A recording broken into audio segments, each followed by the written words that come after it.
Bonjour. Bonjour. Bonjour. Donc sur cette vidéo, on va aborder un sujet qui est on nous pose souvent la question quand vous êtes en canalisation, comment est-ce que vous voyez les gens qui viennent en canalisation, les entités, les civilisations qui viennent discuter avec vous, comment est-ce que vous les percevez, comment est-ce que vous pouvez les décrire et c'est vrai que ça intrigue beaucoup les gens. Donc, en fait, on va passer quelques minutes à vous dire ce que chacun de nous, parce que chacun de nous a une perception différente, voit ou perçoit. Et donc, on va commencer par Ariane, qui est leur interface privilégiée en termes de télépathique, on va dire. Voilà, tout à fait. Alors, je vous parle de. Alors, bien sûr, là, pour le livre et pour notre livre, donc les mystiques artésiens, c'est notre nom de plume, et pour notre livre des intraterrestres à la pyramide de cristal lumière, nous avons canalisé des entités qui venaient de l'intraterre et parfois aussi des entités qui viennent on va dire, de l'extraterre, de l'univers, souvent, enfin beaucoup. Et pourquoi moi je canalise un peu plus que Jean-François et Christophe. J'ai commencé à l'âge de 3 ans, 3-4 ans, j'ai commencé à voir, je pense que, je ne sais pas si j'ai commencé, en tout cas je me suis rendu compte que je voyais, et je voyais des entités, je voyais tout simplement Tu voyais comment? Tu voyais des formes, comme dans les films, des petits nuages, non, ou pas des du personnes tout. vraiment Des personnes, tout comme habillées je te comment vois, tout d'accord. comme je te vois, d'autres personnes, simplement, moi à 3 ans je voyais pas trop la différence entre, je voyais bien qu'ils n'étaient pas habillés de la même façon, mais sinon, il n'y avait pas vraiment de différence. Qu'on soit aujourd'hui ou en 1000 et quelques, en l'an 1000, quelque part l'humain reste plus ou moins l'humain, il n'y a que les vêtements qui changent. Et peut-être quand même un peu les traits physiques qui sont différents aujourd'hui, quand même je me suis rendu compte, mais voilà.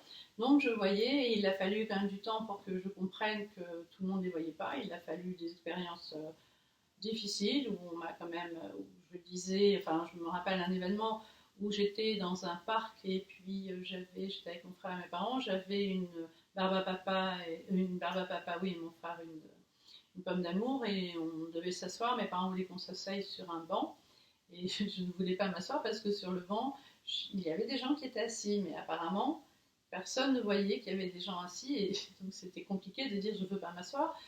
Mais non, c'est pas possible, il y a déjà des gens assis. Donc, et de là, ça a commencé, j'ai commencé à me demander, mais voilà, ça m'a énormément perturbée et ça a duré.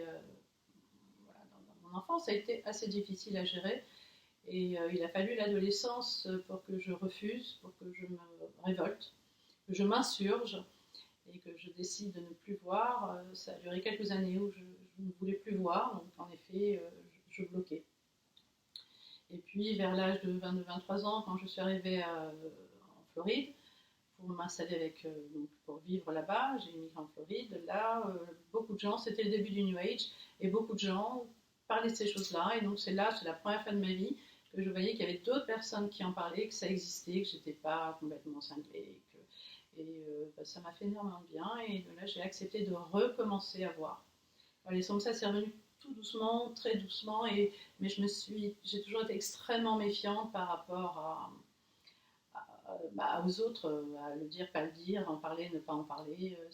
C'était quand même très très difficile. Mais par contre, donc là, c'est des êtres, on va dire, humains qui ont vécu dans des périodes peut-être différentes, voilà, qui sont morts, c'est des esprits. Mais là, comment est-ce que tu vois les extraterrestres ou les intraterrestres? C'est-à-dire, est-ce que tu vois leur forme, des formes humaines, des formes, oui, je vais dire n'importe quoi, des reptiliens, des insectoïdes? Oui, je vois tout à fait leur forme. Quand j'ai vu Acédona, les petits joyeux, oui, je les voyais vraiment comme je te vois. D'accord, ok, donc c'est pas d'accord. Donc tu t'adaptes en fait à leur fréquence pour être, voilà, capable de voir ce qu'il faut. Alors, on a posé une fois une question à nos interlocuteurs, on nous a demandé, surtout Jean-François et moi, on était un peu frustrés de ne pas les voir, hein, parce que c'était toujours rien, on voulait savoir si on ne nous racontait pas des bobards, donc on leur a dit, mais quand est-ce qu'on peut vous voir? Et ils nous ont répondu, comment est-ce que vous pouvez nous voir avec des yeux qui sont bloqués dans la troisième dimension? Donc ils nous ont dit, vous ne pouvez pas nous voir avec vos yeux. Voilà, donc mais Jean-François, peut-être tu peux nous dire comment toi tu les perçois? Écoute, moi, un petit peu comme toi, et malheureusement pas comme Ariane, moi j'ai très peu d'images. Par contre, je suis dans un ressenti, c'est-à-dire que je sens tout autour de moi, je dirais, ces présences qui sont là, qui m'entourent, qui me donnent des conseils. C'est tout en ressenti. Et alors parfois maintenant, ça fait quand même de nombreuses années, donc on fait des méditations et canalisations, j'ai effectivement quelques images qui viennent par-ci par-là, mais si vous recevez pas d'images, ben vous êtes comme moi et c'est pas grave. Vous avez ce ressenti qui est là et qui est très chaleureux et qui est très bienfaisant et vous vous sentez bien et bien entouré. Et ça, je crois que c'est très important. Ben, c'est très très important parce que ça te permet de toute façon de t'élever. Le but, Ah, c'est quand même de t'élever. Et on se sent aidé par ces êtres, effectivement, qui sont autour de vous. Alors moi, par contre, il y a enfin, les fois où je les vois, c'est souvent en rêve, en fait. Et donc je me vois différent ou je les vois différemment. Et après, c'est vrai que quand je pose des questions en méditation, on me confirme que ce que j'ai vu était effectivement un reflet de ce qu'étaient les êtres. Donc en fait, c'est une question peut-être de lâcher prise. Peut-être qu'avec de l'exercice, on arrive à effectivement visualiser un peu mieux. Mais bon, pour le moment, c'est vrai que moi aussi, j'ai beaucoup de ressenti, beaucoup de chaleur, beaucoup de sensations, de lourdeur ou de légèreté, etc. Voilà. Et le but, c'est d'évoluer et de monter en taux vibratoire, puisque c'est pour ça que...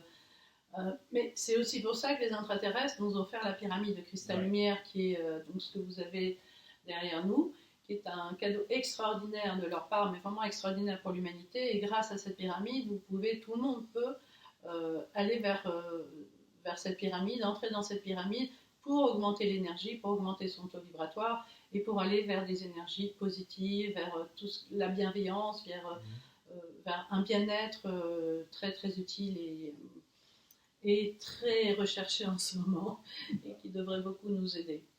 Donc pour conclure en fait sur cette vidéo, si vous ne voyez pas, quand vous êtes avec nous en canalisation, en visualisation ou en méditation tout simplement, ne vous en faites pas, c'est normal, hein, chacun a un ressenti différent et je devrais dire lâcher prise et accepter finalement que vous ressentiez les choses différemment que certaines autres personnes.